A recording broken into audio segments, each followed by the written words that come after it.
Umvuluka mujikenga jani zambi we yo iwe. Umvuluka mujikenga jani zambi we yo iwe. Babulo baba makenga eleya ye iwe. Bulo baba kala Yesu kukenga mwimpa wanye yo iwe. Fikala bwale bumbwe banshilo wanye yo iwe. Mukalenga leja butumbi nzambi. Nous bénissons le Seigneur pour ceux qui sont là. C'est dommage pour nos bien-aimés qui ne sont pas là. Nous continuons l'enseignement sur les problèmes des combats spirituels. Et les combats spirituels, le Saint-Esprit nous a amenés à parler du mariage. Car c'est à partir du jour, du premier jour, où Dieu a institué le mariage que le diable s'est dressé et a commencé à combattre l'homme. Depuis ce temps-là, le diable combat et jusqu'aujourd'hui, son objectif c'est de détruire l'homme créé à l'image de Dieu, détruire l'humanité tout entière. Et c'est ce que l'évangile de Jean nous rapporte dans son 10e chapitre, en disant que le diable c'est un voleur.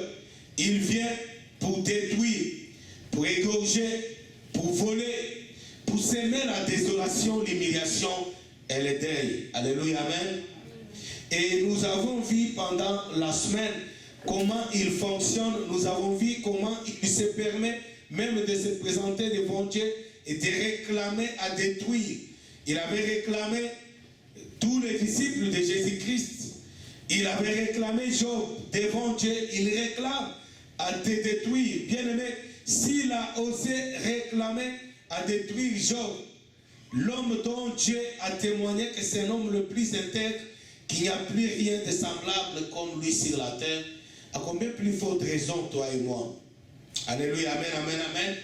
Donc le diable, s'il s'est permis de réclamer Job et de détruire Job, il peut aussi te réclamer toi.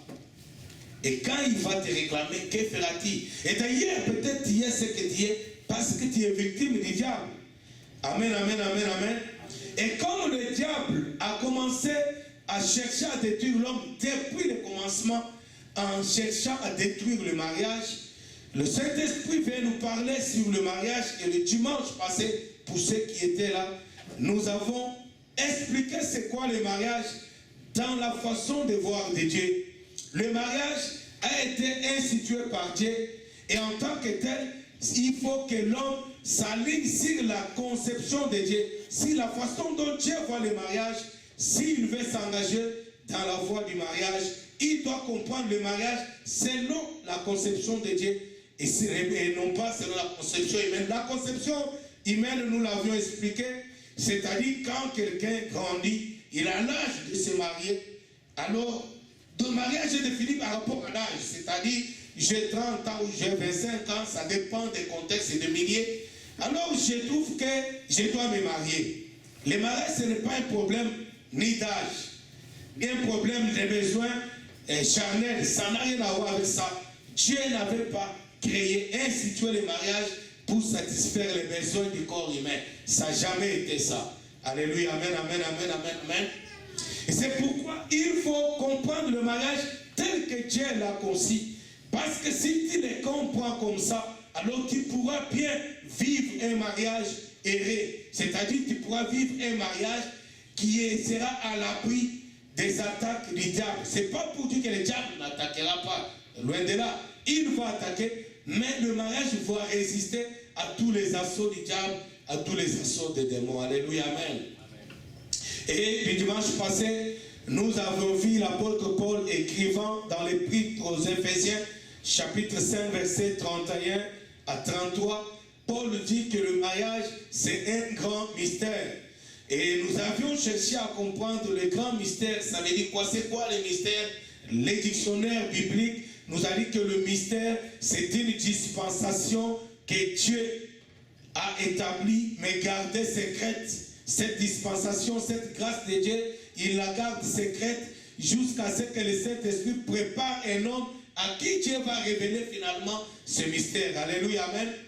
Donc, tant que Dieu n'a pas préparé, il ne t'a pas préparé pour te révéler ce mystère-là, s'y engager parce que tu as 30 ans ou parce que tu as le désir, comme certains chrétiens, incapables de soumettre leur corps, incapables de mettre leur corps à la disposition de Dieu pour que Dieu le brise, pour que Dieu puisse le cribler, le briser et l'adapter, le permettre de dominer sur les désirs charnels.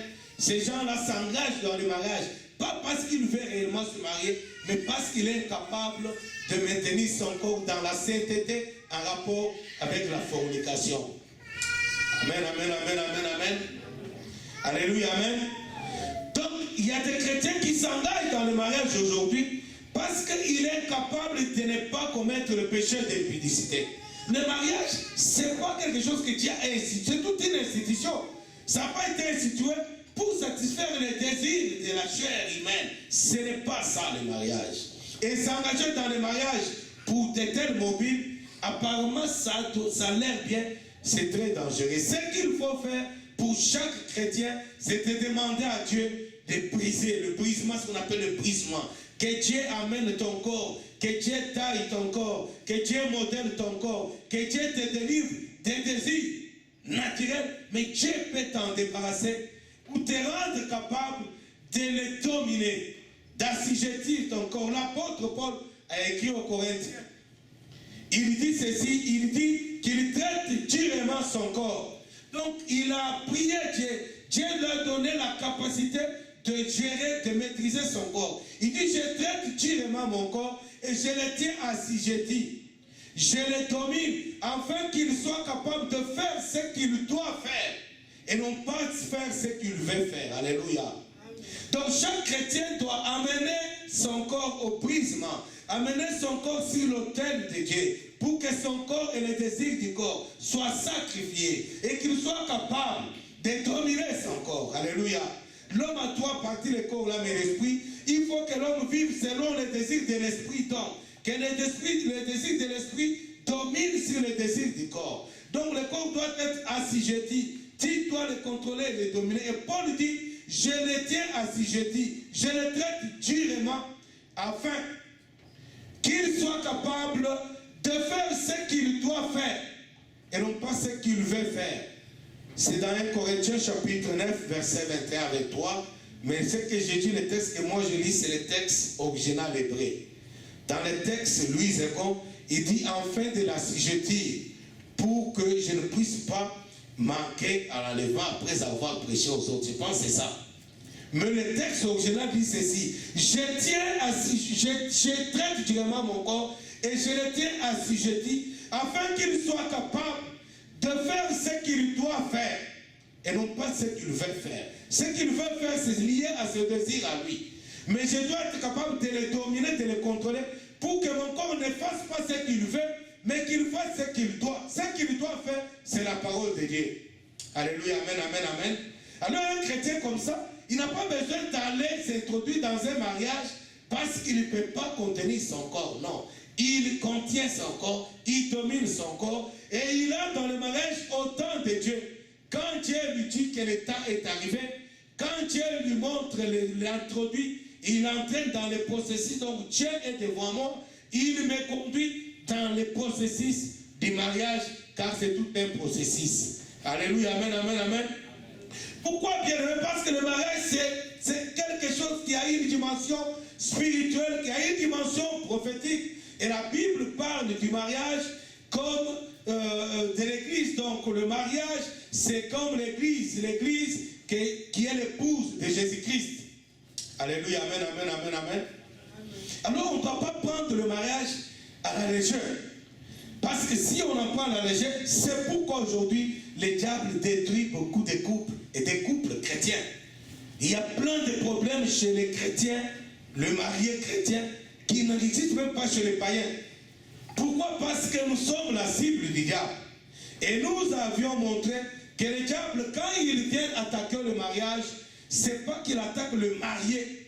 Il attaque le mariage. Je parle du mariage, je ne parle pas de marié. Parce que le mariage, c'est quelque chose qui concerne le marié et les non-mariés. Parce que les non-mariés vont finir par se marier. Et le diable détruit le mariage de certains bien-aimés. Avant même qu'ils aient eu à penser au mariage, le diable a déjà décidé que tel ne se mariera jamais. Alléluia. Nous avons connu des familles où le diable, inspirant, démonisant et dominé et démonisé le clan, tout un clan, tous les patriarches, et les gens se décident, se réunissent dans le monde de ténèbres. Ils décident que les filles de cette famille ne seront jamais mariées. Alléluia. Donc, avant que le mariage existe pour eux, la décision a déjà été prise. On les a déjà arrachés même le mariage. Et c'est ce que le diable fait. Et hier, avant-hier, nous avons vu que le diable nous dévance d'abord. Quand il t'attaque aujourd'hui, ce n'est pas qu'il vise ce que tu as aujourd'hui, il vise 20 ans, 30 ans à l'avance.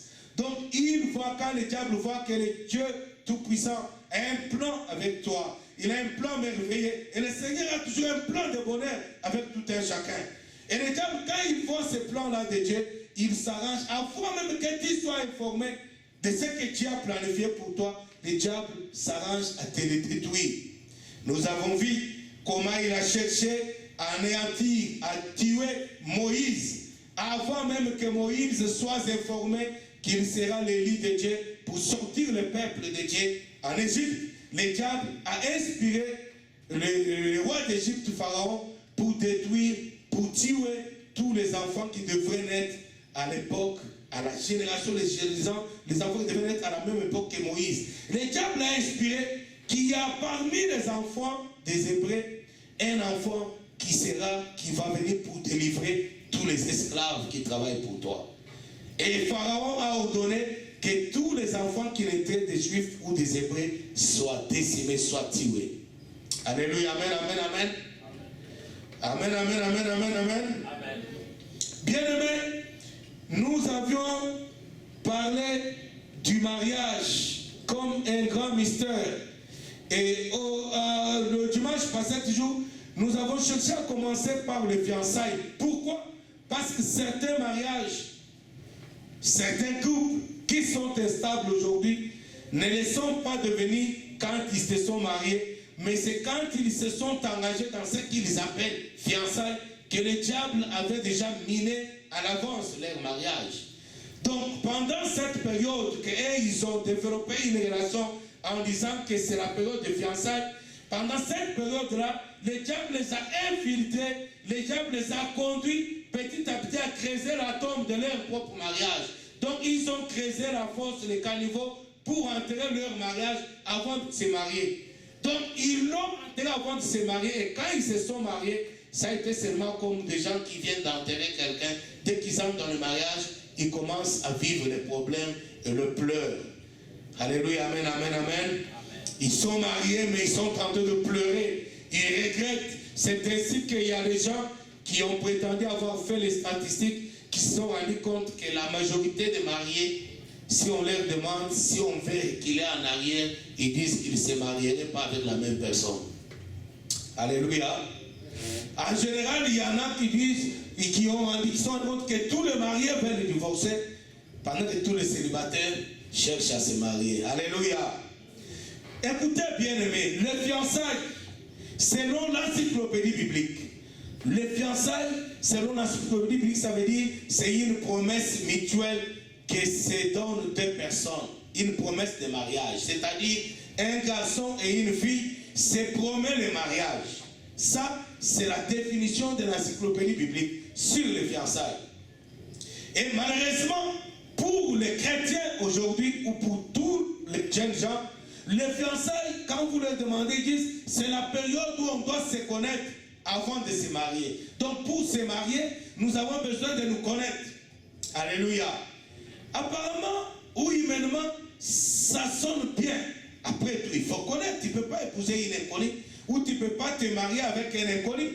Ça sonne un peu bien. Mais est-ce que c'est cela la conception de Dieu des fiançailles? Amen, amen, amen, amen. Et bien aimé, ce n'est pas que je suis contre les fiançailles telles que conçues par les hommes aujourd'hui. C'est une période où on doit se connaître. Moi, je ne suis pas contre non plus. Mais à la lumière de la parole de Dieu, nous voyons que ces fiançailles-là, cette définition-là de se connaître avant de se marier, et on appelle ça fiançailles, ça n'a jamais abouti à un mariage heureux. Et bibliquement, nous allons voir dans la Bible le mariage qui ont existé dans la Bible. Comment est-ce que Dieu a procédé à ces mariages-là? Alléluia, amen, amen, amen, amen. Et les fiançailles, bien qu'ils ont dit que c'est une période de se connaître, il y en a qui se sont mariés après une année de fiançailles, il y en a qui se sont mariés après 2 ans, il y a le plus téméraire à 3 ans. Mais quand ils se marient, ils se rendent compte qu'ils ne se sont jamais connus. Alléluia. Ils se rendent compte que malgré qu'ils ont cherché à se connaître avant, ça ne les épargne pas de problèmes. Amen, amen, amen, amen. Bien-aimés, nous avions vu le premier mariage qui était institué par Dieu, sur le mariage d'Adam et Ève. Et Dieu, quand il a créé Adam, il a pris soin de créer Ève avec la côte qu'il a tirée d'Adam. Nous l'avions expliqué dimanche passé.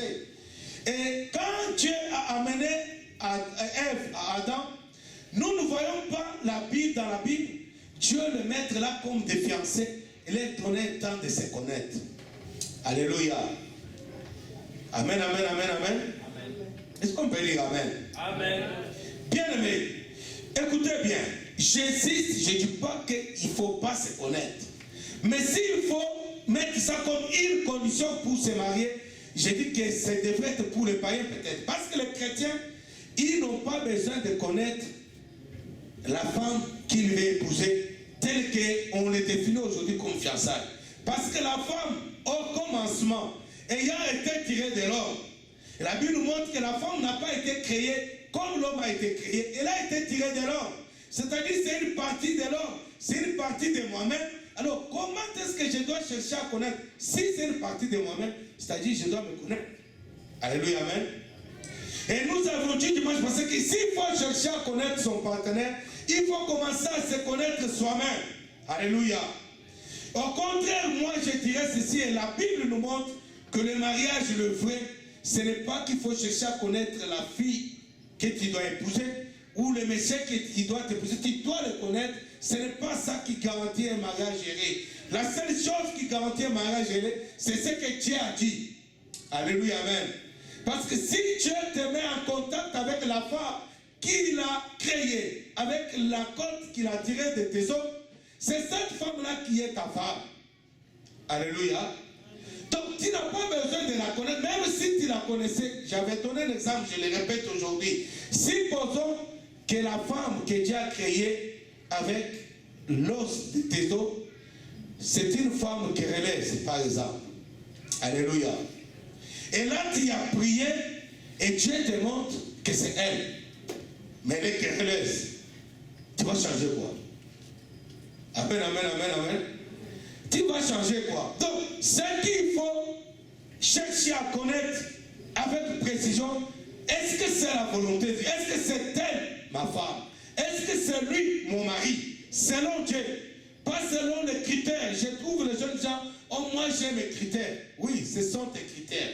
Mais quels sont les critères de Dieu? Alléluia, amen.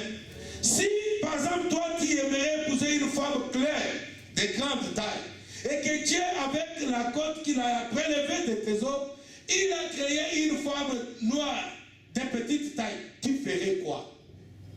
Alléluia. C'est ça le problème, bien-aimé. Alors, quand on dit c'est une période de se connaître, les gens se lèvent, conduits par les désirs de la chair. C'est la chair qui aimerait épouser une femme claire et de grande taille. Et tu veux satisfaire la chair. Tu t'engages dans ce désir-là et tu cherches une femme de grande taille claire. Et quand tu la rencontres, tu dis que tu veux la connaître. Et tu appelles ça fiançailles. Alléluia. Le malheur, c'est quoi avec ce genre de fiançailles? Cette façon de connaître, de concevoir le fiançailles, le malheur, c'est que ça devient cette période que vous appelez ou qu'on appelle une période où on doit se connaître. Moi, j'appelle ça une période où on doit se mentir. Alléluia. Parce que c'est la période où les deux vont se mentir chaque jour, chaque jour, chaque jour. Et quand vous construisez votre mariage sur le mensonge, et là vous êtes en train de construire la tombe dans laquelle vous allez enterrer ce mariage-là. Parce qu'un mariage construit sur le mensonge, c'est un mariage construit sur le péché. Pourquoi une période de mensonge? Parce que toutes les personnes qui veulent se marier, ils veulent se donner l'impression d'être la meilleure personne. Alléluia. Donc il se soigne physiquement, il fait la beauté, il fait tout. Il se donne toutes les chances pour convaincre l'autre partie que c'est moi qu'il te faut. Alléluia, amen, amen, amen. De la même façon qu'il fait tout pour convaincre soit la femme, de la même façon la femme aussi fait tout pour le convaincre que je suis une bonne personne, je suis la meilleure femme. Physiquement d'abord, elle se fait beaucoup de plus en plus belle. Et monsieur se fait de plus en plus beau. Ça c'est important. Monsieur doit tout faire pour acquérir certains biens matériels afin d'avoir cela comme argument pour convaincre la fille. C'est encore bien tout ça là. Et quand il ne remplit pas tous les critères, quand il remplit un peu, il va ajouter des mensonges parce qu'il veut à tout prix conquérir l'autre. Alléluia. Et c'est cette période-là que les gens appellent la période où on doit se connaître. Mais vous êtes en train de vous connaître comment? Amen, amen, amen, amen. Le danger, c'est quoi, bien-aimé? C'est-à-dire qu'il y aura une personne qui va te donner l'impression qu'elle n'est pas. Alléluia. Donc, vous verrez un jeune monsieur qui va dire à la femme que, et vous avez toujours entendu dans les cérémonies de mariage, quand on demande à l'homme, est-ce que tu t'engages, est-ce que tu l'aimes, tu l'engages à la protéger, à la chérir, blablabla, blablabla. Aucune personne, aucun homme n'a jamais dit, non, non, je ne m'engage pas parce que je ne crois pas que je vais la chérir comme vous dites là. Avez-vous déjà entendu quelqu'un qui a dit non? Ils disent toujours, je m'engage à t'aimer, à te chérir, à te protéger, jusqu'à ce que la mort nous sépare. Amen, amen, amen. Mais quand ils divorcent, ce n'est pas la mort qui les sépare. Alléluia.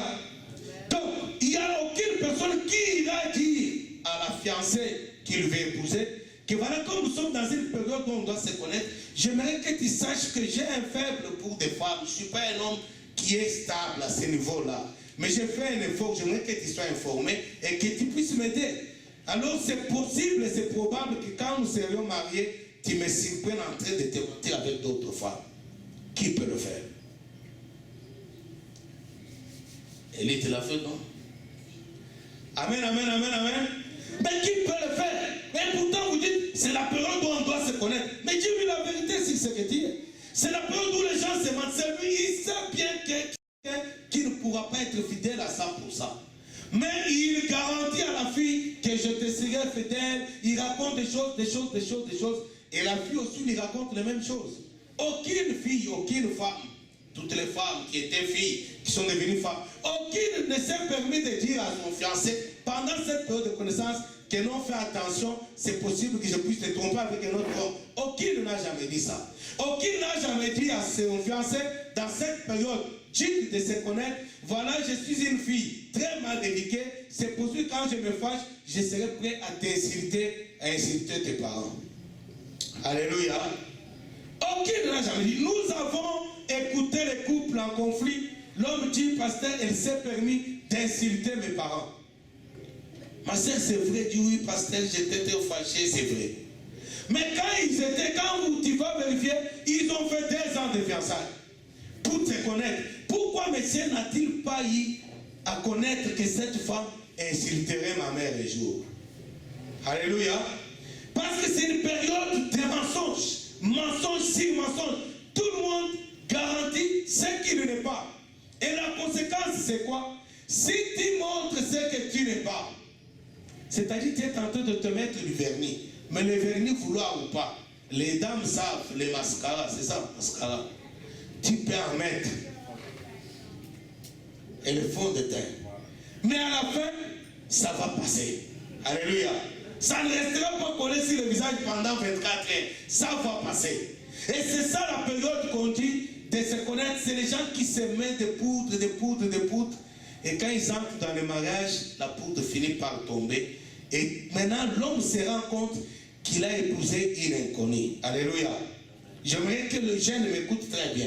Cette période soi-disant de se connaître, vous fabriquez les images que vous n'êtes pas. L'homme présente à la femme ou à la fiancée ce qu'il n'est pas.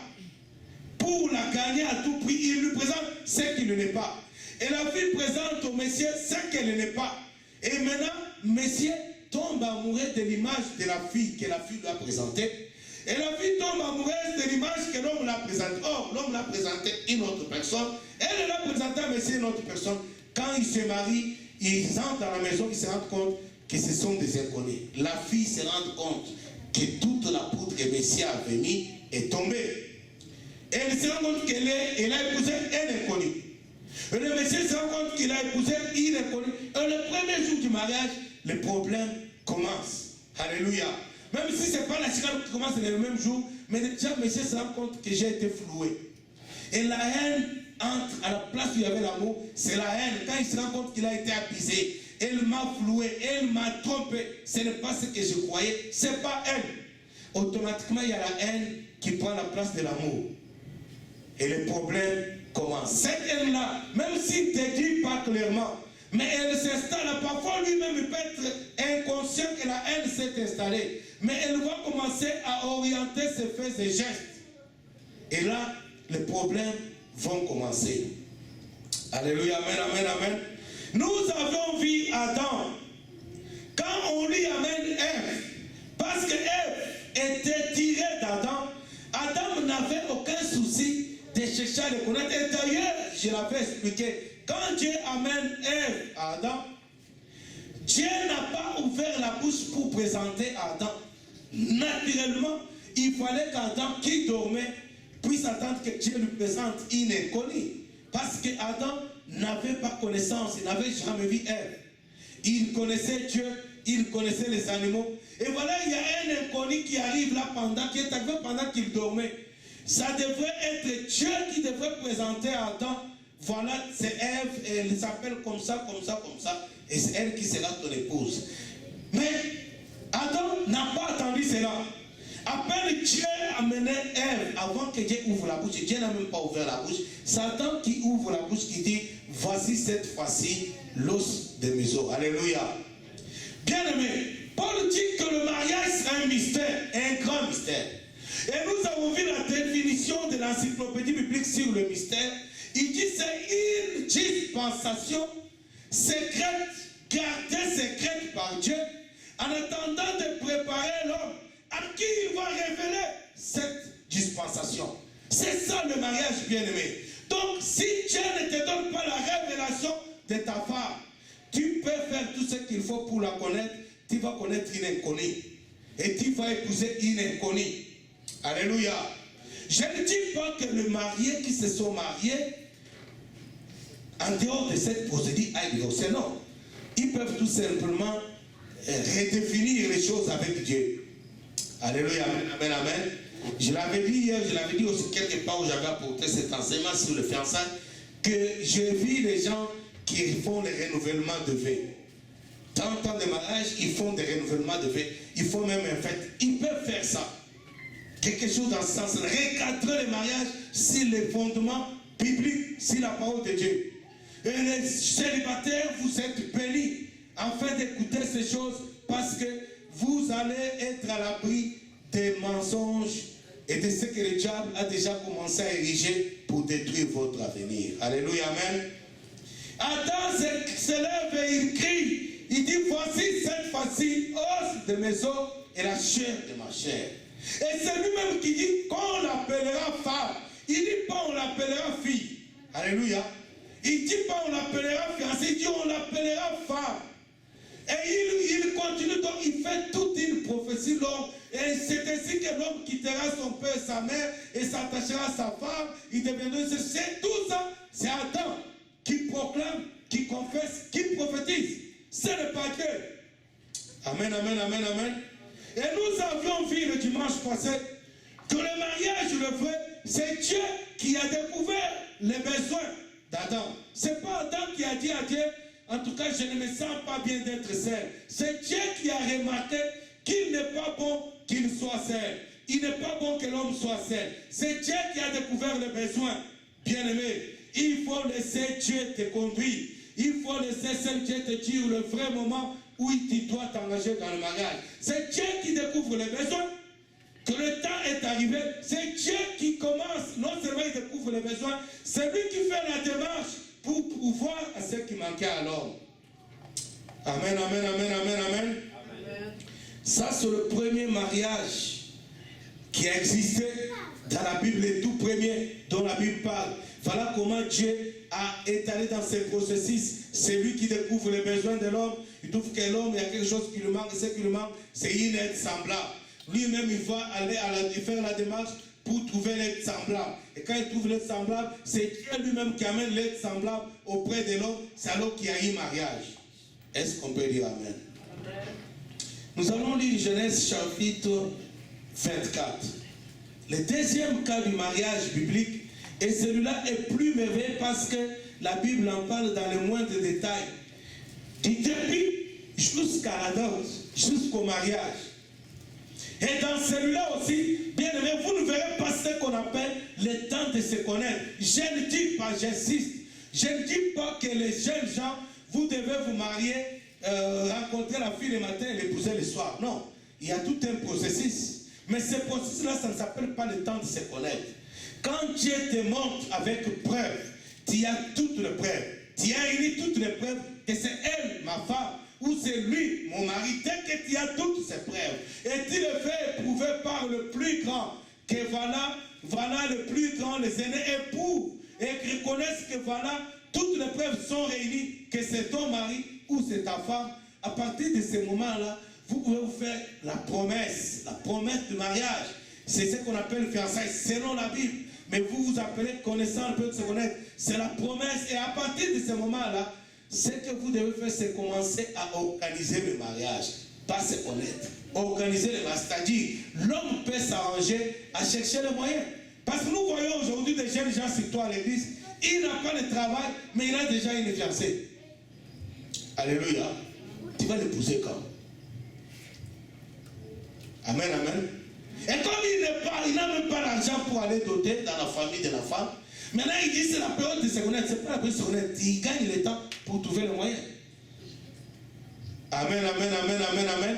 Nous avons vu dimanche passé qu'avant que Dieu, quand il a découvert qu'il faut une aide semblable, alors il n'est pas bon que l'homme soit seul. Nous devons lui trouver une aide semblable. Mais avant de créer l'aide semblable, Dieu a mis l'homme à l'épreuve pour essayer de voir quelle est la capacité que l'homme a de gérer certaines choses. Est-ce qu'il est déjà devenu responsable? Et Dieu a dit qu'il a commencé, Genèse chapitre 2, verset 17, il a fait défiler les animaux et il a vu que l'homme était capable non seulement de gérer les animaux, mais de donner à chaque animal un nom. Alléluia. C'est la preuve qu'il était mature, qu'il était capable. Alors maintenant, il peut gérer la femme. Tu n'as pas le travail. Tu ne sais même pas quand tu l'auras. Mais tu as déjà une fiancée. C'est n'importe quoi ça. Alléluia, amen, amen, amen. Donc l'homme devrait s'organiser avant de s'attaquer au mariage. Avoir le minimum. Je ne dis pas qu'il faut être riche pour se marier. Mais il faut avoir le minimum. Parce qu'il faut laisser ces histoires-là. Le païen parfois se moque de nous. Oh non, le juste vivra par la foi. Tu vas lui dire à une fille d'autre que le juste vivra par la foi. Donc, un parent qui a élevé sa fille, toi tu vas lui dire à cette fille-là, le juste vivra par la foi. Amen, amen, amen, amen, amen. Bien aimé, Genèse chapitre 24. Nous lisons à partir du premier verset. Abraham était vieux, avancé en âge, et l'Éternel avait béni Abraham en toutes choses. Abraham dit à son serviteur, le plus ancien de sa maison, l'intendant de tous ses biens. Écoutez, bien aimé, écoutez. Abraham est père d'Isaac. Ici, il s'agit du mariage d'Isaac. Et vous verrez que dans ce texte, Isaac n'est pas là. Amen, amen, amen, amen. Comme au commencement, quand Dieu commence la démarche, le processus pour créer une aide semblable à Adam, Adam n'était pas associé à la démarche, il dormait. Il n'était pas là. Le mariage, l'initiateur premier du mariage, c'est Dieu et rien que Dieu. Donc la seule chose que les jeunes gens doivent chercher à savoir, ce n'est pas d'aller chercher une fille claire que j'aime et chercher à la connaître. Ce qu'il faut savoir, c'est que Dieu, qu'est-ce que Dieu a dit? Est-ce que Dieu s'est-il levé? Est-ce que Dieu a-t-il entrepris de démarche? Abraham fait ce que Dieu avait fait avec Adam pour le mariage de son fils Isaac. Le verset 2. Abraham dit à son serviteur, le plus ancien de sa maison. Alléluia. Bien-aimé, ce texte est premièrement, ce texte a premièrement une dimension prophétique. Alléluia. Et dans sa dimension prophétique, ce texte veut dire ceci. Abraham, c'est le type du Père, qui est Dieu. Alléluia. Son serviteur le plus ancien, c'est le type du Saint-Esprit. Alléluia, amen, amen. Si vous lisez Genèse chapitre 1er, quand la Bible définit le commencement, quand Dieu a commencé à créer, la Bible dit au commencement, la terre était informe et vide. Et l'Esprit de Dieu se mouvait au-dessus de la terre. Alléluia. Donc l'Esprit de Dieu était déjà là au commencement. Et ici Abraham dit ceci, la Bible dit, il dit à son serviteur, le plus ancien. Alléluia. Et Isaac, c'est le type de Christ. Et la femme, Rebecca, c'est le type de l'Église. C'est le Saint-Esprit. Aujourd'hui, a le pouvoir et le travail de préparer l'Église. L'Église qui est l'épouse de Christ à la rencontre avec son mari qui est Christ. Est-ce qu'on peut dire amen? Amen. C'est la dimension prophétique de ce message, de ce texte. Abraham, le Père, il envoie le Saint-Esprit dans le monde aujourd'hui pour préparer l'Église et la femme à la rencontre d'Isaac, l'époux. Isaac, c'est Jésus-Christ.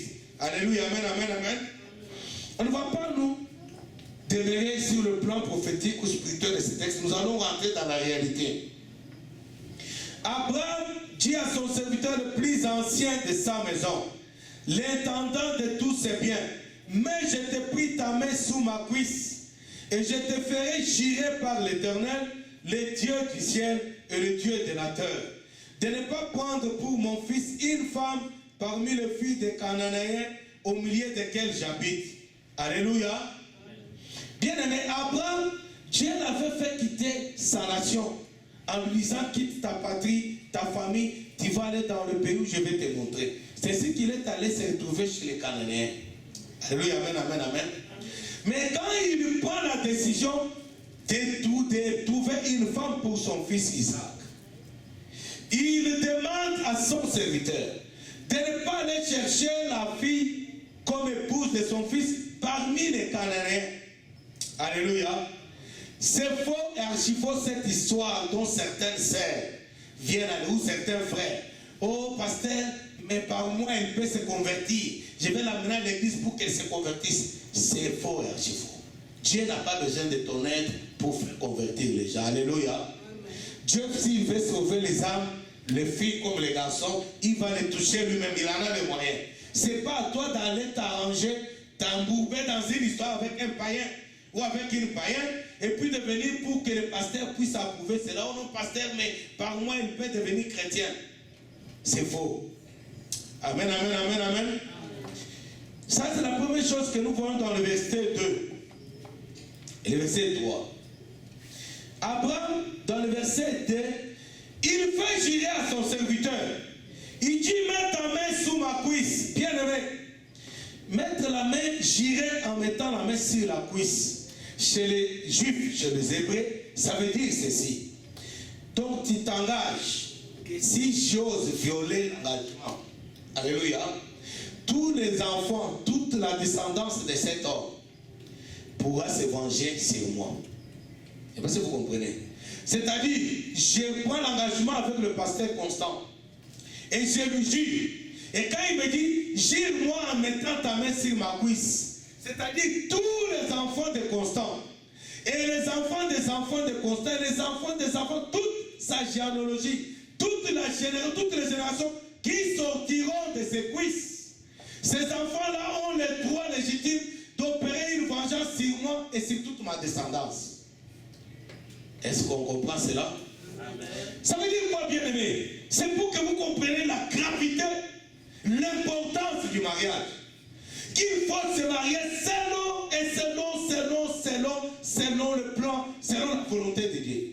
Donc Abraham fait jurer à cet homme que si tu t'hasardes à aller épouser une autre fille qui ne vient pas de ma patrie, de ma famille, sache qu'il y aura l'inimitié, il y aura la guerre entre mes descendants et tes descendants, entre ma descendance et ta descendance. Donc cet homme, quand il accepte de jurer comme ça, il engage non seulement sa vie, mais il engage toute sa descendance. Au cas où il violerait cet engagement, les enfants d'Abraham devraient chercher à les tuer. Les enfants, donc il y aura une inimitié, il y aura vengeance de génération en génération. Amen, amen, amen, amen. Et cet homme s'engage à jurer en mettant sa main sur la cuisse d'Abraham. C'est grave, bien aimé. C'est très grave.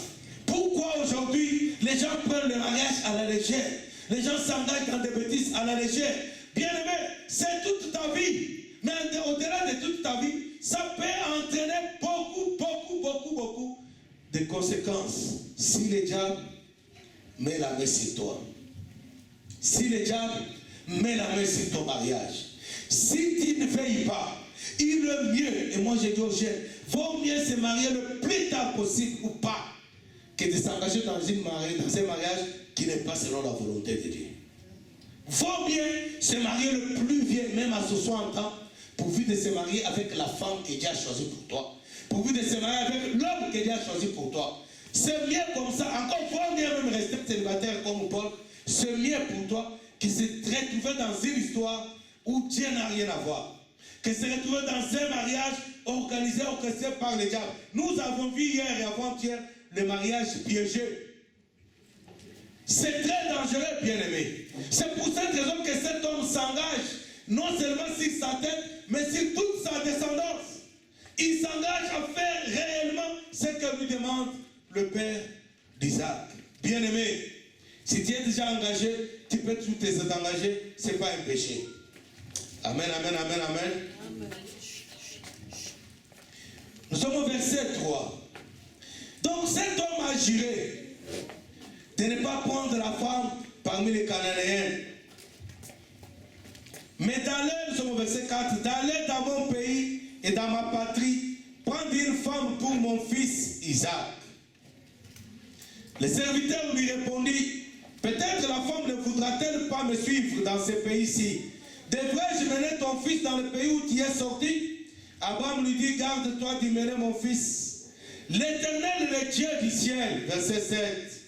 L'Éternel, le Dieu du ciel, qui m'a fait sortir de la maison de mon père et de ma patrie, qui m'a parlé et qui m'a juré en disant, je donnerai ce pays à ta postérité, lui-même enverra son ange devant toi. Et c'est de là que tu prendras une femme pour mon fils. Alléluia, amen, amen, amen. Écoutez bien aimé, les choses sont très claires. Il n'y a que Dieu qui peut te montrer la femme, il n'y a que Dieu qui peut te montrer ton mari. Ne t'engage pas sans preuve. Sans preuve. Cet homme, bien qu'il a juré, mais il négocie avec Abraham. Peut-être que la femme n'acceptera pas de venir. L'homme lui dit, Abraham lui dit, c'est pas ton problème, Dieu seul. Il va envoyer son ange devant toi. Il te conduira. Il te montrera la femme qu'il faut. Amen, amen, amen, amen.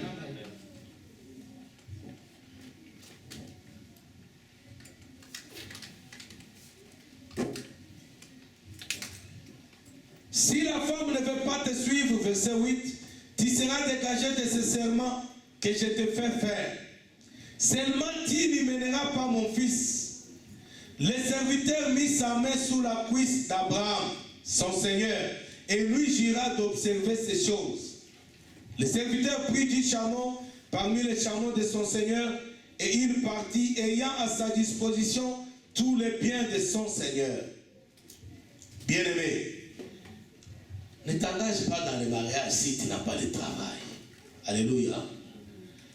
Écoutez bien aimé, c'est vrai que le mariage, bien que c'est quelque chose, une dispensation spirituelle, prophétique, mais nous vivons le mariage sur la terre. Alléluia. Et sur la terre, on a besoin de manger, on a besoin de bien s'habiller, on a besoin d'avoir une maison, même à louer, mais une maison. Alléluia. Alors, le temps facile, tu n'as pas ces moyens. Le serviteur s'est engagé et voilà quand il entreprend les démarches, il dit qu'il est allé avec tous les biens de son patron. Donc, ils étaient bien préparés. Évitez d'être plus spirituel. Le mariage, c'est sur la terre qu'on va vivre le mariage. Alors arrêtez les histoires de chrétiens pour un peu tromper les jeunes filles. Oh, le juste vivra par la foi. Oh, Dieu élève le pauvre de la poussière. Arrêtez ces bêtises-là. Il n'est pas question de toutes ces choses-là ici. Il est question de bien. Alléluia. Donc, il avait de bien. Ce n'est pas le verset biblique. Oh, le Seigneur élève les pauvres de la poussière. Oh, ce que je suis aujourd'hui, ce n'est pas ce que je serai. Reste de cela. Et vous verrez les gens s'engager sur des bêtises comme ça. Après, quand ça ne marche pas, c'est le problème des pasteurs. Alléluia, amen, amen, amen, amen. Cet homme va prendre 10 chameaux. Le serviteur prit 10 chameaux parmi les chameaux de son Seigneur et il partit ayant à sa disposition tous les biens de son Seigneur. Il s'éleva et alla en Mésopotamie, à la ville de Nacor. Il fit reposer les chameaux sur les genoux, hors de la ville, près d'un puits, au temps du soir. Alléluia. Au temps où sortent celles qui vont puiser de l'eau. Au temps du soir. Bien aimé, je reviens à la dimension prophétique de ce texte. Nous sommes en train de vivre ce qu'on appelle la fin du temps de la grâce. Alléluia. Au temps du soir, c'est-à-dire le soleil penchait déjà à se coucher. Amen, amen, amen. Le jour était déjà dans son déclin, on tendait vers la nuit. Bien-aimés, tous les signes se sont accomplis, les signes annonciateurs du retour de Christ pour l'enlèvement. Tous les signes se sont accomplis. Nous sommes au temps du soir, et en ce temps du soir, l'Esprit de Dieu est en train de préparer l'Église, l'épouse de Christ, aux noces qui vont se faire le jour de l'enlèvement. Au temps du soir, c'est donc, il arrive là au temps du soir. Bien-aimé, quel est le message qu'il faut pour l'Église aujourd'hui? Quel est le message qu'il nous faut? Le message qui nous prépare à l'enlèvement ou le message qui nous donne l'impression que nous avons encore beaucoup de siècles à vivre sur la terre? Vous savez, la prospérité, c'est une bonne chose. Tout le monde veut prospérer, moi le premier d'ailleurs. Mais il faut savoir la prospérité pour combien de temps? Combien de temps il nous reste encore, nous, l'Église? Combien de temps reste-t-il à l'Église de rester sur cette terre? Combien de temps? Or, la prospérité, ce n'est pas 1 million. La prospérité, c'est vaste. Si tu es tellement prospère comme Bill Gates, tu dois avoir le temps de jouir de ces choses-là. Amen, amen, amen, amen. Au ciel, on n'aura pas besoin ni de voiture, ni de costume, ni de l'argent. Et encore moins, même pas de femmes. Amen, amen, amen. Il fit reposer les chameaux sur leurs genoux hors de la ville, près d'un puits, au temps du soir. Au temps où sortent celles qui vont puiser de l'eau. Alléluia. Et il dit, verset 12, Dieu de mon Seigneur Abraham, fais-moi, je te prie, rencontrer aujourd'hui ce que je désire. Et use de bonté envers mon Seigneur Abraham. Bien-aimé, écoutez bien. Cet homme, il fait la prière. Il prie Dieu. Et quand il demande à Dieu, il ne demande pas quelque chose pour plaire à Isaac. Il demande quelque chose pour plaire à Abraham. Bien-aimé, le mariage a pour objectif d'honorer et de glorifier Dieu d'abord. Ce n'est pas pour ton corps. Oh, moi j'aime une femme claire. Non. Il faut aimer la femme que Dieu a créée pour toi. Dieu sait ce qui est bien pour toi. Cet homme dans sa prière, il demande à Dieu, il dit, use de bonté envers mon Seigneur Abraham, pas envers Isaac. La femme, on la cherche pour Isaac, mais on demande que Dieu puisse user de toute sa bonté pour que la femme qui sera trouvée puisse plaire à Abraham. D'abord, la femme que tu dois épouser, l'homme que tu dois épouser, le mariage dans lequel tu dois t'introduire, doit avoir pour objectif de glorifier, d'honorer Dieu d'abord. C'est pourquoi la Bible dit que le mariage soit honoré de tous et que les lits conjugales soient des âmes de toute souillure. Alléluia, amen, amen, amen. Use de bonté envers mon Seigneur Abraham. Écoutez le verset 13. Voici, je me tiens près de la source d'eau, et les filles des gens de la ville vont sortir pour puiser l'eau. Que la jeune fille à laquelle je dirai, penche ta criche, je te prie pour que je boive, Et qui répondra, bois, et je donnerai aussi à boire à tes chameaux, soit celle que tu as destinée à ton serviteur Isaac. Frères et sœurs, j'ai entendu des jeunes gens raconter des histoires. Écoutez, je ne suis jamais contre les rêves, parce que je rêve aussi. Amen, amen, amen. Mais on ne peut pas bâtir un ministère, une église, un mariage sur base de rêves. C'est faux et archi faux. Oh, j'ai rêvé que j'étais en école pastorale et que j'étais en train de prêcher. Je suis pasteur. C'est faux. Je ne dis pas que Dieu ne parle pas par de rêves. Mais construire tout un mariage, construire toute une église, un ministère sur base de rêves. Oh, j'ai rêvé, bien aimé. Mais quand tu étais païen, tu as rêvé. C'était qui te montrait? Est-ce que vous savez que les païens rêvent aussi quand ils dorment? Hein, frère? Les païens, quand ils dorment, ils rêvent aussi. Quand les païens rêvent, qui leur dit ça? Parce que les chrétiens aujourd'hui, dès qu'ils rêvent, Dieu m'a dit. Il t'a dit. Moi, j'ai dit à certains jeunes, oh, Dieu m'a dit. Ah, frère, Dieu t'a dit. C'était où? Il était comment dit. Toi, tu as vu Dieu. Dieu descend et te dit, toi, Dieu t'a parlé. Oh, pasteur, Dieu m'a dit. Et qu'est-ce qu'il dit? J'ai dormi, j'ai rêvé. Mais quand les païens, les ivrognes, il est allé dans la boîte de nuit, il a dansé, il a bu, il est ivre dans son ivrognerie là, il dort, il ronfle, il rêve. Et il se lève le matin, il dit, Dieu m'a dit. Écoutez la prière au verset 13. Verset 14. Que la jeune fille à laquelle je dirai, penche ta criche, je te prie, pour que je boive. Et qui répondra, bois, et je donnerai aussi à boire à tes chameaux, soit celle que tu as destinée à ton serviteur Isaac. Et par là, je connaîtrai que tu uses de bonté envers mon Seigneur. Bien aimé, écoutez bien cette prière. Qu'est-ce que cet homme demande? Dans le texte original hébreu, il dit que la jeune fille à qui je demanderai une goutte d'eau. Alléluia. Donc il ne demande pas beaucoup d'eau. Il dit que la jeune fille, le texte original dit que la jeune fille à qui je demanderai une goutte d'eau pour boire. Et qui dira, je te donnerai, et qui dira, et je donnerai aussi à boire à tes chameaux, soit celle. Il demande un signe à Dieu. Et dans ce signe, il dit ceci. Moi, je vais demander de l'eau pour moi, pas pour les chameaux. Mais que la réponse de la fille soit positive pour moi et pour les chameaux. La condition, si elle me donne et qu'elle la dise, je vais donner aussi aux chameaux, c'est celle-là. Amen, amen, amen, amen. Oh, j'ai rêvé. Ici, il n'est pas question de rêver, bien aimé. Mais Dieu peut te parler par rêve aussi. Je ne refuse pas. Alléluia, amen. Cet homme, la Bible dit qu'il avait 10 chameaux. Écoutez bien aimé. Il avait 10 chameaux. Et il y a des gens qui ont fait des recherches.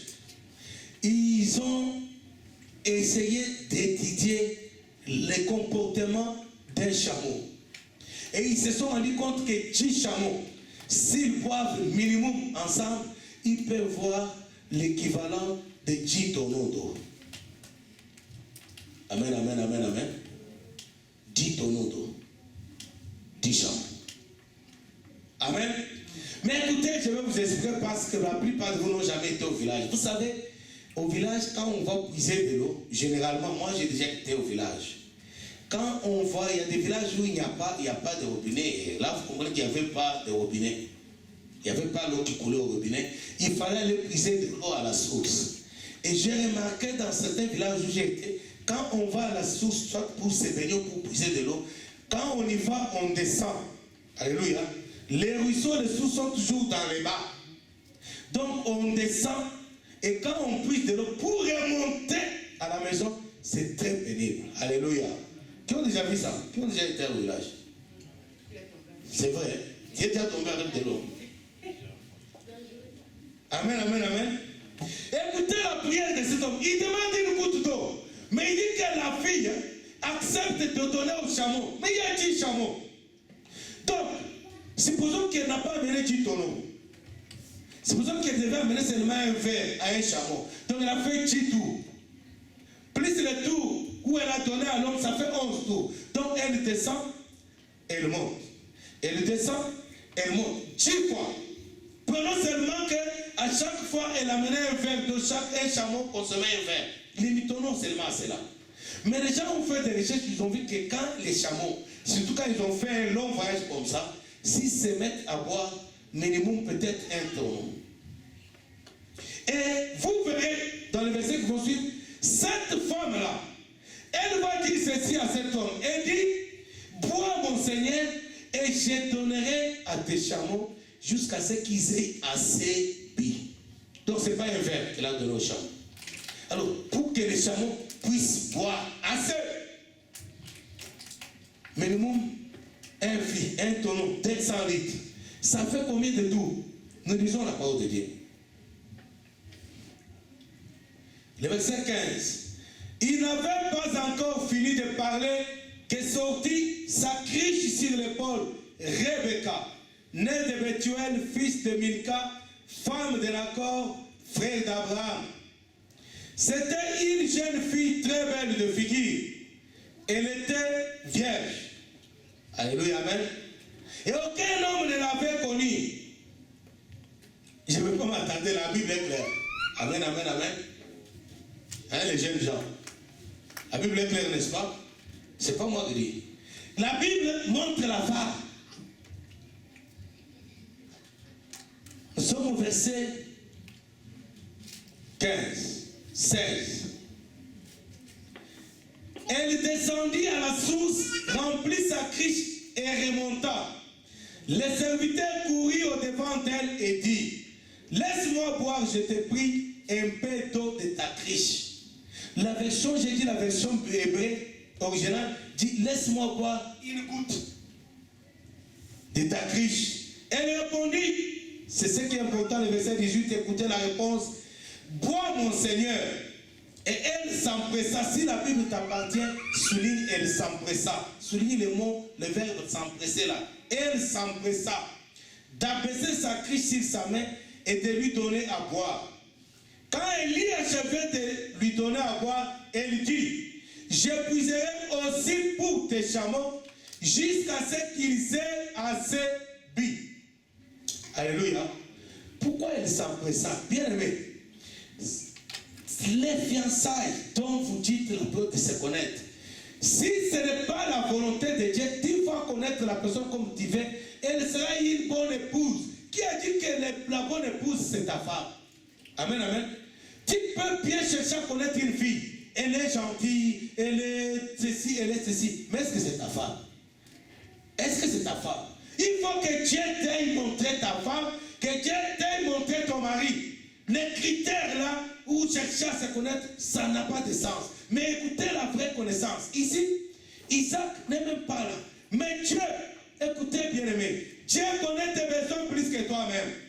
Dieu seul connaît la femme qu'il a créée avec l'os de tes os. Dieu seul connaît ton mari et Dieu serait capable d'aller le dénicher où qu'il soit. Même s'il est maintenu par le diable, même s'il est lié par le diable, pour que tu ne te maries pas. Si tu pries Dieu, il va aller là où le diable le bloque, il va le sortir de là, il va l'amener devant toi. Abraham et son serviteur, ils sont dans le processus. Isaac n'est même pas là. Oh, il faut se connaître. Connaître quoi? Bien aimé, dites-moi un peu. Une réflexion très simple. Une fille a 25 ans. Monsieur a 30 ans. Il veut connaître cette fille-là. La fille a fait 25 ans. Dans une autre famille. Dans une autre tribu. Dans une autre culture, une autre mentalité. 25 ans de vie dans ces choses-là. Toi, il faut combien de temps de fiançailles pour connaître les 25 ans de cette fille-là? Amen, amen, amen. Combien de temps tu vas mettre pour connaître cette personne-là? Elle a grandi dans cette mentalité, elle a 25 ans. Il te faut combien d'années pour apprendre les 25 années de sa vie? Donc, tu ne la connaîtras toujours pas. Tu peux tout faire pour la connaître, même si elle est sincère, mais tu ne la connaîtras pas. Dans combien de temps tu pourras connaître 25 ans de la vie d'une personne? Mais écoutez, bien aimé, cette femme ou cette fille, au verset 18, elle dit, moi mon Seigneur, elle s'empressa d'abaisser. Bien aimé, les qualités d'une bonne femme, c'est une bonne femme, c'est une femme qui est serviable. et qui le fait avec diligence. Une femme qui s'empresse, qui sert Dieu avec empressement, qui fait de Dieu sa priorité. Alléluia, amen, amen, amen, amen. Qui est pressé de servir. Écoutez, je vous ai dit, dans la dimension prophétique de ce texte, le serviteur, c'est le Saint-Esprit. Il y a certaines personnes, devant le Saint-Esprit, peut beau parler, la personne ne réagit pas. La promptitude a réagi à l'appel du Saint-Esprit. La promptitude a réagi à la parole de Dieu. La promptitude a réagi. Donc cette femme, elle ne se pose pas de questions. Elle ne s'imagine pas la douleur que ça fait de descendre et de remonter avec le poids. Descendre et remonter avec le poids. Ce n'est pas son souci. Elle s'empressa. Elle s'empressa à donner à boire et elle dit, je vais puiser pour tes chameaux jusqu'à ce qu'ils aient assez bu. Une bonne femme, elle est serviable. Alléluia, amen, amen. Elle sert Dieu. Elle est serviable. Elle ne le fait pas parce qu'elle est bousculée. Elle ne le fait pas par contrainte. Elle ne le fait pas parce qu'on la pousse. Cette femme, on ne l'a pas poussée. On l'a demandé juste une goutte d'eau. Elle était libre de dire non. Elle dit, je te donne et je vais puiser à tous les animaux, à tous les chameaux, jusqu'à ce qu'ils aient assez bu. C'est elle-même, bien aimé. Servir Dieu, c'est un travail, un sacrifice volontaire. C'est pas la pression. On ne la presse pas. On ne l'oblige pas. Écoutez, bien aimé. Une bonne personne, un bon chrétien, une bonne chrétienne, c'est celui qui s'engage à servir Dieu avec empressement. Bien aimé, non seulement servir Dieu avec empressement, mais c'est celui qui crée des initiatives, qui n'attend pas qu'on donne les ordres, qui cherche à l'église, qui voit telle chose, et moi je peux le faire, et qui s'engage à le faire. Elle improvise, et n'attend pas qu'on lui donne les ordres. Cette femme, on ne lui a pas dit de puiser pour les animaux. C'est elle qui propose. On lui a demandé de l'homme au serviteur, mais elle a dit au serviteur, je vais te donner à toi. Mais elle se propose elle-même, elle se livre elle-même au sacrifice. Et bien aimé, quel sacrifice? Descendre, monter, descendre, monter. C'est tombé avec ça. C'est pas facile, bien aimé. J'ai déjà été dans un village, moi j'ai étudié à l'internat. Et pour en aller se baigner au ruisseau, on se lave là-bas, quand on finit de se laver, on lave les habits et puis on puise de l'eau qu'on devait ramener pour se laver demain matin avant d'aller à l'école. Maintenant, pour remonter avec le bidon de 25 litres d'eau, c'est pénible. C'est pourquoi, en étudiant cette histoire, j'ai bien compris, j'ai dit, c'est pas vrai. Parce que j'ai vu l'image de quand on était à l'internat. C'est pas facile, bien aimé. C'est pas facile. Et cette femme, elle s'empresse, elle le fait avec diligence. Et j'ai dit, bien aimé, restons dans la dimension spirituelle de ce texte. Servir Dieu, c'est le faire avec empressement. C'est Dieu qui est la priorité. Cette femme ne passe pas à elle. Ne passe pas aux douleurs du corps en montant, descendant. Elle ne passe pas au temps. Vous imaginez un peu, vous étiez descendu en groupe. C'est-à-dire que toutes les filles qui étaient là avec elles sont parties. Elle était restée seule. Et la Bible a dit au commencement, c'était au soir. Elle descendait, elle montait. Elle descendait, elle montait. L'église que Jésus va enlever a besoin des hommes et des femmes en ce temps de la fin, capables de se sacrifier, capables d'innover, capables d'initier les choses. Non pas attendre que les choses viennent de quelqu'un d'autre, mais ils sont capables d'initier les hommes et les femmes qui initient les choses, qui envisagent des choses, qui se lancent avec empressement pour que l'œuvre de Dieu aille de l'avant. C'est à ces conditions-là que l'Église pourrait être enlevée. C'est à ces conditions-là que Christ va revenir pour l'enlèvement. Bien aimé, le retour de Christ est attardé parce que l'Église n'est pas encore prête. Pourquoi l'Église n'est pas prête? Parce qu'il manque des hommes et des femmes capables d'aménager l'Église, capables de purifier l'Église, capables de préparer l'Église à l'enlèvement. C'est pourquoi la parole de Dieu déclare, la moisson est grande. La moisson est grande, mais il y a peu d'ouvriers. Dans le texte original de ce texte, la Bible dit ceci. Le texte original. La Bible dit, les fruits sont mis. Alléluia. Les fruits sont mis, mais il n'y a pas de serviteurs pour aller cueillir. Demandez au maître de la moisson d'envoyer les serviteurs dans sa moisson pour cueillir des fruits. Amen, amen, amen, amen. Bien aimé, l'enlèvement que nous attendons, le retour de Christ, il est attendé parce que l'Église, qui est l'épouse qu'il va venir prendre. La Bible dit que cette épouse est une épouse qui n'aura aucune tâche, sans tache sur les rides. Or, l'église a plein de tâches, plein de rides. C'est à l'église qu'il y a des calomnies de tout genre. C'est à l'église qu'il y a des moqueries. C'est à l'église qu'il y a des escrocs. Vous entendez des problèmes. Même les pasteurs escrocs. Alléluia. Un jour, j'étais au bureau ici. On m'a appelé par un groupe de gens que je ne connaissais pas. Je ne sais pas comment ils ont eu mon numéro. Ils m'ont appelé, ils voulaient me voir. J'ai dit, venez, ils arrivent ici. C'est des hommes d'affaires. Ils viennent me demander si je peux aller me supplier d'aller parler avec un homme de Dieu qui les avait escroqué 14 000 $. Pour qu'ils puissent s'engager à restituer cet argent. Je leur ai dit, mais pourquoi? Mais non, parce qu'on a demandé à tel pasteur, au lieu de nous aider, ils sont allés là-bas, ils ont fait bloc, ils ont commencé à nous menacer. Bien aimé, ce n'est pas cette église que Christ viendra enlever. Une église où les païens, ces gens-là c'est des païens, où les païens nous parlent, nous appellent des escrocs. Oh, les pasteurs congolais, les pasteurs africains c'est des escrocs. Vous avez déjà entendu ça? C'est les païens qui disent ça. Les païens n'ont pas de respect pour les pasteurs. Les païens n'ont pas de respect pour les serviteurs de Dieu. Vous savez ce qui se raconte dans la cité? Ce n'est pas cette église qui est même capable de convaincre les païens. Dieu est réel. Ce n'est pas cette église que Jésus va venir enlever. Et pourtant le temps est fini. Le temps est proche. Alors c'est à toi de t'élever. Bien-aimés, nous sommes tous sacrificateurs pour les royaumes de Dieu. Sacrificateurs, c'est-à-dire nous sommes tous serviteurs, servants de l'Éternel. Peu importe ton âge spirituel, Dieu t'a appelé à le servir. Dieu t'a appelé à le servir. Dis-toi t'élever, dis-toi faire quelque chose dans la maison de Dieu. Sinon Dieu te demandera des comptes. Amen, amen, amen, amen. Cette femme, elle s'empressa. Sur mon verset 20. D'éviter sa crise dans l'abreuvoir. Elle courit. Si la Bible t'appartient, elle me souligne, courit. Donc, elle le fait. Elle s'empresse, mais elle le fait en courant. Elle ne sert pas Dieu en tenant le pied. Bien aimé, nous avons vu, la Bible dit que c'était au soir. Cette femme a la notion du temps. Elle sait que c'est déjà la nuit. Bientôt la nuit va tomber. Ça sera l'obscurité. Donc, elle va en courant. Donc, elle remonte. Oh mon Dieu, c'est extraordinaire. Donc elle est remontée avec le piton en courant. C'est la Bible qui dit.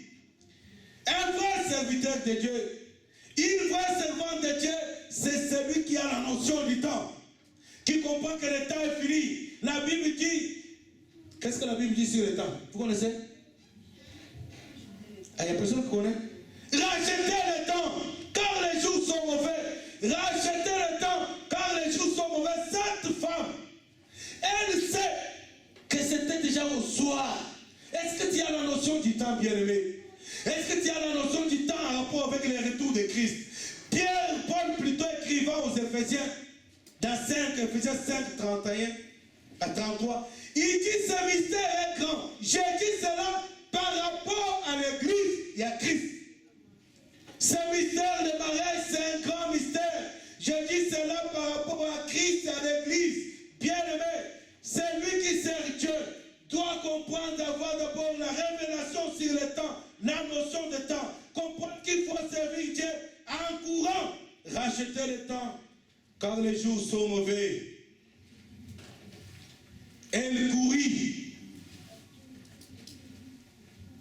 elle s'empressa de vider sa cruche dans l'abreuvoir et courut encore au puits pour puiser, et elle puisa pour tous les chameaux. Bien-aimés, 10 fois, descendre, monter, descendre, monter, descendre, monter, descendre, monter. On n'a pas demandé, c'est elle-même qui improvise. Il y a le besoin, il faut apprendre à improviser. Revenons dans la réalité du mariage. Ce sont les choses spirituelles. Bien-aimés, et là, vous verrez le verset 21.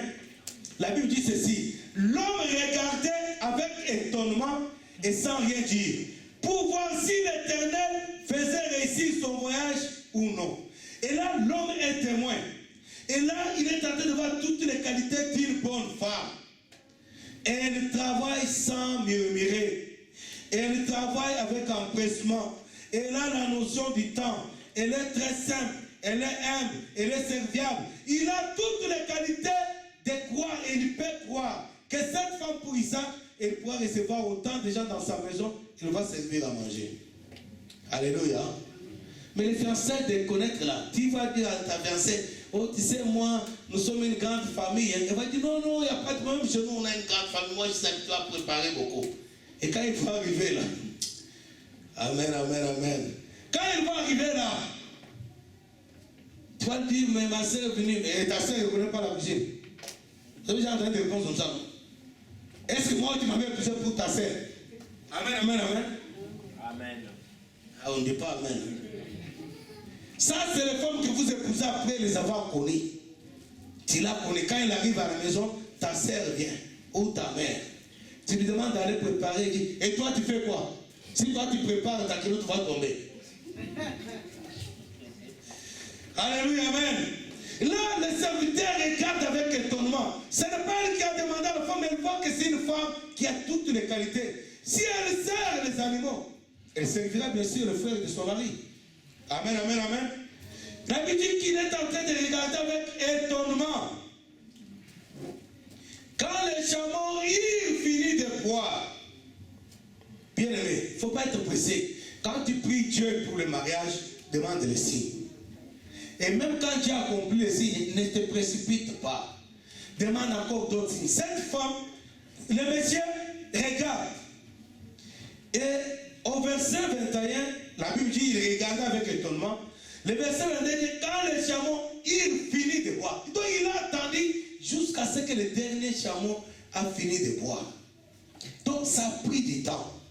Quand tu demandes le signe, laisse le temps de Dieu. Parce que Dieu n'est pas notre enfant de course. Tu ne vas pas lui demander le matin, il te parle le matin. Par contre, le diable, quand tu demandes le signe au diable, ou tu demandes à Dieu plutôt, le diable écoute. Alléluia. Je l'avais dit hier, le diable écoute toutes les prières qu'on fait à Dieu, sauf les prières faites en langue. C'est pourquoi l'apôtre Paul a insisté pour que les gens parlent en langue. Que les gens aspirent au don du Saint-Esprit. Parce que la prière faite, dite en langue, le diable ne comprend rien, il ne voit que la fumée. Alléluia. Mais toutes les autres prières, même si tu pries, à moins de prier dans tes pensées, sans parler. Si tu chuchotes seulement, un petit chuchotement, le diable écoute ce que tu as dit. Amen, amen, amen. Et quand tu peux, Seigneur, montre-moi mon mari, Seigneur, montre-moi ma femme, avec tous tes critères charnels que tu mets là, le diable écoute très bien, dit ok, ok, tu veux un mari comme ça, une femme comme ça, il prend note. Tu vas seulement dormir 2 semaines après, il te montre qu'elle est en robe blanche. Amen, amen, amen. J'ai vu des gens, oh pasteur, j'ai rêvé, qu'est-ce qui t'est arrivé? Oh, j'ai vu que j'étais avec cette sœur-là, elle était en robe blanche, et puis on entrait à l'église, et puis les gens chantaient. Oh, c'est ma femme. Ah, frère, c'est ta femme. Amen, amen, amen, amen. Je voudrais dire aux jeunes, je suis allé à Ilebo, pour ceux qui connaissent, ceux qui sont du Congo. Nous avons des églises là-bas. Et là, on vient me voir par une fille après l'enseignement, c'est dans l'église. Elle vient me voir, pasteur, j'aimerais que tu pries pour moi. J'ai dit pourquoi? Elle me dit, j'ai le sida. Alléluia. Une jeune fille, j'ai le sida. Elle m'explique comment elle a attrapé le sida. Amen, amen, amen.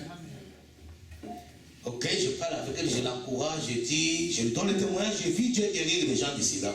Je lui donne le témoignage, écoutez, à Kinshasa, on a prié pour telle personne, Dieu l'a guéri. Si tu fais confiance à Dieu, on va prier, Dieu va te guérir. Mais écoutez, le lendemain, je parle, j'étais en train de faire l'enseignement d'une semaine dans cette église. Le lendemain, je pars dans cette église, je vois un jeune homme qui va aussi me frapper. Ok, viens là où je suis logé. Quand il vient, au pasteur, je voulais que tu pries pour mon mariage, parce que je priais, Dieu m'a montré. Et quand il dit Dieu m'a montré qu'il me montre la fille qui m'a parlé hier qu'elle a le sida. Est-ce que les gens comprennent? J'ai dit, frère, comment dire? Il était habillé comment dire? Alléluia. Il me dit avec conviction que pasteur, Dieu m'a dit. Frère, Dieu t'a dit. Mais vous comprenez que la déontologie pastorale ne me permet pas de dire que la fille a le sida. Et j'ai cherché à le décourager. pour le faire voir que non, c'est pas comme ça. Non, pasteur, mais alors pourquoi tu es venu me parler si tu es déjà assis? Pourquoi tu veux m'associer? Oh non, pasteur, parce que tu peux m'aider, mais si tu veux que je t'aide, il faut qu'on s'entende. C'est pas parce que tu es arrivé que moi je dois dire, ok, Dieu t'a parlé. Prenons le temps, laissez-moi le temps de prier aussi, que Dieu me donne aussi un rêve. Oh non, pasteur, tu vois, j'ai prié, moi je vois beaucoup de choses. Oui, tu peux voir beaucoup de choses. Est-ce que c'est Dieu qui te montre c'est beaucoup de choses? Amen, amen, amen, amen. Bien aimé, faites très attention. C'est pas la blague. C'est un grand mystère du mariage. On ne s'y engage pas avec les géniteurs. Tu peux laisser la porte dedans. Tu peux laisser la vie dedans. C'est pourquoi cet homme ne s'empresse pas. Il a pris tout son temps. Tout son temps. Oh, Dieu m'a montré. Dieu t'a montré toi. Depuis quand Dieu te parle? Oh, moi je vois beaucoup. Bien aimé, les diables écoutent les prières. Et si tu es pressé, lui il est tout pressé. À peine tu finis de prier, il peut te balancer de rêve. Il peut t'envoyer des prophéties, tu entres dans l'église, tu peux commencer, tu viens de si Dieu le Seigneur, frère, j'ai vu, sœur, j'ai vu. Tu vas dans l'autre église, oh frère, j'ai vu, sœur, j'ai vu. Des prophéties. Les diables prophétisent. Les diables écoutent les prières. Les diables prophétisent. Les diables montrent des songes. Les diables montrent, ils montrent tout ça. Il n'est pas question de se précipiter parce que le mariage, tu ne te maries pas pour un jour, pas pour un mois, c'est pour toute ta vie. Alors prends ton temps et aie toutes les preuves que c'est Dieu. Et voilà ce qui va se passer, bien-aimé. Quand tu pries, ne sois pas pressé. L'homme regardait avec étonnement sans rien dire. Il n'a rien dit, il regardait pour être sûr. Quand le chameau, il finit de boire, il a trop attendu. Et quand il a eu toutes les preuves, l'homme prit un anneau d'or du poids d'un cycle et de 2 bracelets du poids de 10 cycles d'or. Et il dit, bien aimé, écoutez, nous rentrons dans la dimension prophétique de ce texte. Le Saint-Esprit est là avec les dons pour préparer l'église en enlèvement. Mais c'est bizarre que les chrétiens d'aujourd'hui, quand il y a un séminaire pour prier pour le baptême du Saint-Esprit, ils ne viennent pas. Quand il y a un séminaire pour prier, jeûner, prier pour demander le don du Saint-Esprit, ils ne viennent pas. Cet homme, l'image, le type, le symbole du Saint-Esprit, envoyé par le Père sur la terre, pour préparer l'église en enlèvement. L'église, la femme de Christ, a rencontré son époux Christ. Et les hommes venus avec le don. Et n'importe quel don. On parle d'or. Bien aimé, j'aimerais te dire que le don du Saint-Esprit, ça dépasse même l'argent. Avoir le don du Saint-Esprit, c'est mieux qu'avoir les millions de dollars. Alléluia. Sauf que nous sommes tellement charnés, nous aimons l'argent. Mais écoutez, bien aimé, j'ai déjà fait ce témoignage dans cette église. Un frère qui priait pour que Dieu lui donne l'argent. Il était très pauvre, très pauvre, très pauvre. Et Dieu lui a dit, je vais te faire un homme riche, riche, riche, comme il n'y a jamais eu de riches sur la terre.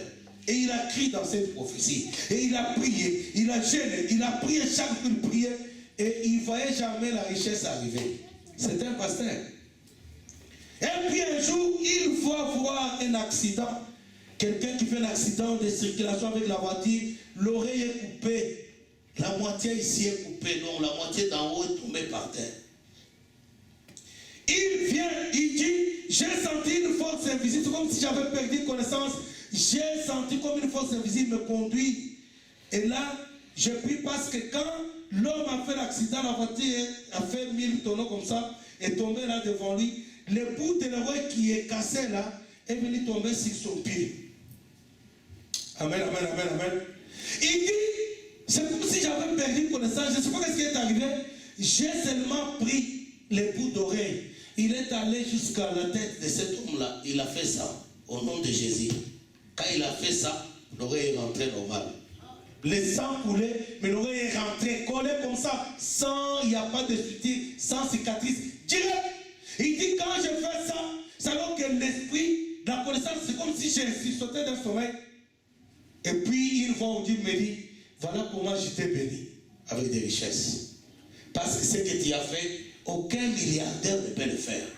Alors, je t'ai envoyé dans le monde entier pour bénir les gens avec ce genre de richesses. Bien aimé, ce frère-là, malheureusement, il est déjà décédé, il est rencontré du Seigneur. Il me dit, mon frère, même si j'ai fait un mois sans prier, il m'arrive d'opérer des miracles, des résurrections. Donc, même quand je prie, je ne crois pas que je ne sois pas, parce que je sais que j'ai passé toute une semaine sans prier, mais les miracles me poursuivaient, des miracles extraordinaires. Mais il est mort pauvre financièrement. Alléluia. Parce que la richesse selon Dieu, ce n'est pas la richesse selon les hommes. Et le Saint-Esprit est aujourd'hui dans l'église avec des dons de guérison, les dons de prophétie, les dons de discernement de l'esprit, les dons de miracles, de puissance, de prodiges. Ces dons-là, il les a pour l'église, pour toi et moi. Et Paul écrit au Corinthiens, il dit aspirez au don, le meilleur. Mais quand on fait un séminaire, on dit 3 jours de jeûne de prière pour demander les dons du Saint-Esprit, vous ne verrez personne ici. Et vous voulez que l'église soit enlevée. Comment on va enlever l'église dans l'état où elle est? Cet homme, dès qu'il a vu que les preuves sont là, que c'est la fin d'Isaac, le verset 22 dit, il prit un anneau d'or du poids d'un cycle, un demi-cycle, et 2 bracelets du poids de 10 cycles d'or. Et il dit, de qui es-tu fille? Dis-le-moi, je te prie. Y a-t-il dans la maison de ton père de la place pour passer la nuit? Alléluia, amen, amen. Cet homme a fait d'abord les dons à la fille. Alors, toi, tu veux te marier. Tu as quoi? Oh, les justes vivent par la foi. C'était que quand tu vas te marier, dis à la fille, les justes vivent par la foi, par la langue, tombe en 30 ans. On ne se marie pas pour ça. Il faut avoir quelque chose bien aimé. Écoutez, moi, je suis contre certains parents qui demandent des dots exagérés. Mais entre-temps aussi, sois quand même honnête. Toi, tu n'as rien, tu vas l'épouser, vraiment. Tout est à vendre, c'est normal. Quand tu deviens chrétien, on touche ça. Oh non, ça, la porte déjà n'est pas à vendre. Où est-ce que tu as déjà vu la Bible gratuite? La Bible, on l'achète. Quand on demande l'argent pour ceci, oh non, l'église, on demande beaucoup. Et c'est bien aimé. Écoutez bien. Tu vas aller te marier, même pour se marier, les chrétiens, même on leur donne des femmes gratuitement, parce que tout est gratuit. Quand, écoutez, un parent, quand il demande, je ne veux pas dire que j'encourage les parents qui demandent beaucoup d'argent, mais quand même, j'en sais rien. 25 ans, tu penses qu'elle mangeait quoi? Les frères, alléluia, les frères sont là. Un Jean-Baptiste, quand tu veux pousser une fille de 30 ans, c'est toi qui l'as nourri pendant 30 ans. Et tu viens avec le verset biblique, les justes vivront par la foi. Ah, pas chez moi, frère. C'est n'importe quoi, ça. Soyons honnêtes, bien, mais soyons équilibrés. Mais il ne faut pas qu'on montre parce que nous sommes des médiocres. Il ne faut pas que le christianisme devienne comme une médiocrité aujourd'hui. Quand il faut, donc, on cherche des choses qui coûtent tout, on cherche tout gratuitement. On veut des choses qui coûtent moins cher. Pourquoi? Mais je ne dis pas que les parents doivent vendre les filles. Mais soyons sérieux. On l'a élevé 30 ans. Quand il était malade, on soigne. Quand il fait ceci et ceci, et puis toi tu la vois belle, parce qu'on a dépensé l'argent. Après tu viens avec la Bible. Frère, n'importe quoi. Est-ce qu'on peut dire Amen? Oh, les parents disent, on ne peut pas, il faut dire Amen. Quand tu souffres avec elle comme ça, et puis elle vient, il parle en langue. Frère, arrête de faire le bêtise. Alléluia, Amen, Amen, Amen. Cet homme avait le bien. Et c'était en or. Bien aimé, on va s'arrêter là. Mais j'aimerais que tu réfléchisses bien. Réfléchis très bien. Je vais terminer à dire 2 ou 3 versets puis on va prier. Cette fille va présenter de quelle famille elle est. Bien aimé, quand tu vas te marier, cherche à savoir aussi la famille de ton conjoint ou de ta conjointe. C'est très important. Parce qu'il y a ce qu'on appelle l'arrière-base spirituelle. Elle ne va pas te mener dans n'importe quel trou. Bien qu'il avait le preuve, mais il demande à la fille, de qui es-tu fille? Il veut être sûr. Et la fille présente sa famille. Je suis fille de Bethuel, fils de Milka et de Nacor. Elle présente toute la génération. Je suis fille de Bethuel, fils de Milka et de Nacor. Pourquoi? Parce qu'il y a ce qu'on appelle les liens héréditaires. Je ne dis pas que tu ne vas pas abandonner la fille que Dieu t'a montrée comme ta femme parce que son grand-père était chef coutumier. Mais au moins si tu sais à quoi t'engager. Tu sais comment te préparer. Et la fille parle de son père et de son grand-père et de son arrière-grand-père. Donc toute sa famille, elle présente cela. Oh, nous voulons nous connaître. Elle t'a jamais dit que son père, c'était un franc-maçon et il a couché avec elle. Ça, ils disent jamais. Alléluia. Une fiancée qui va dire à son fiancé, non, moi, tel que tu vois là, mon frère, mon père est franc-maçon, dans ces cérémonies, il couche avec moi. Est-ce qu'il peut dire ça? Alors, on ne dit pas amen. Elle ne peut pas dire ça. Et toi, tu as passé 2 ans à la connaître, tu ne l'as jamais connue. Amen, amen, amen, amen. Elle présenta sa famille. Je vais aller au verset 28. Verset 27 d'abord. 26. Alors l'homme s'inclina et se prosterna devant l'Éternel. Il adora Dieu. En disant, béni soit l'Éternel, le Dieu de mon Seigneur Abraham, qui n'a pas renoncé à sa miséricorde et à sa fidélité. Bien-aimé, Dieu est fidèle. Si tu pries pour qu'il te montre ton mariage, ton époux ou ton épouse, il est fidèle, il va te montrer. Et cet homme reconnaît que Dieu n'a pas renoncé à sa fidélité. Dieu dit, tout ce que vous demanderez en prière, croyez que vous l'avez reçu et vous le verrez s'accomplir. Et il est fidèle à sa parole. Si tu pries, il va te répondre selon sa parole. Et cet homme reconnaît, il dit, tu n'as pas renoncé à ta miséricorde ni à ta fidélité envers mon Seigneur. L'Éternel m'a conduit à la maison de mon Seigneur. Écoutez le verset 28. La jeune fille courut raconter ces choses à la maison de sa mère. J'ai dit, quand Dieu te parle, va voir les aînés. Parle avec eux. Ils sont plus expérimentés dans les relations avec Dieu. D'abord. Ils sont plus expérimentés dans les relations en tant que mari. Là, elle va leur parler à ses parents. Nous allons nous arrêter là pour aujourd'hui. Alléluia. Amen. Bien-aimés frères et sœurs, j'aimerais que tu réfléchisses maintenant pour prier. Réfléchis, bien-aimé. Nous vivons l'étape de la fin. Et en ces temps de fin, le diable a multiplié et continue à multiplier des stratégies pour flouer les gens, pour flouer les chrétiens. Parfois, ils se déguisent en chrétiens.